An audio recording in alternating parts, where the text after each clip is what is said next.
बिहार में बीजेपी ने seat sharing को लेकर अभी तक जितने पेच थे सबको दूर कर लिया है, अपनी सहयोगी पार्टियों को मना लिया है और अब गठबंधन कितने सीटों पे चुनाव लड़ने वाले हैं ये तस्वीर साफ हो गई है।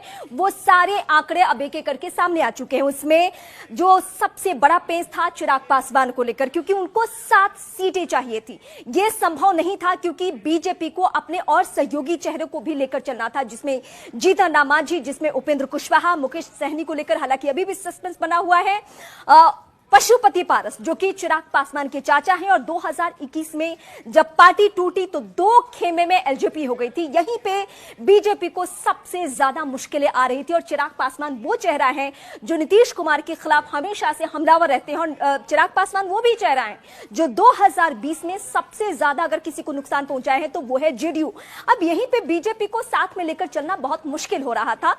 सीट बंटवारों की जो संख्या है, हालांकि उसकी तस्वीर तो अगले कुछ घंटों में क्लियर होगी, लेकिन जो सोर्सेज बता रहे हैं उसके जरिए मैं आपको बताती हूं कि अभी तक किन किन चीजों पे बात बनी है। 17 सीटें बीजेपी की सोर्सेज के हवाले से, 16 सीटें जेडीयू को दी गई है और इसके अलावा 5 सीटें एलजेपी रामविलास पासवान की यानी चिराग पासवान की पार्टी को। 5 सीटों में सबसे महत्वपूर्ण यह है कि वो हाजीपुर जमुई से लौट के आ रहे हैं। हाजीपुर उनकी पारंपरिक सीट है और इस पे दावा कौन कर रहे थे? उनके चाचा पशुपति पारस, जिनसे अब उनकी बातचीत नहीं है। पशुपति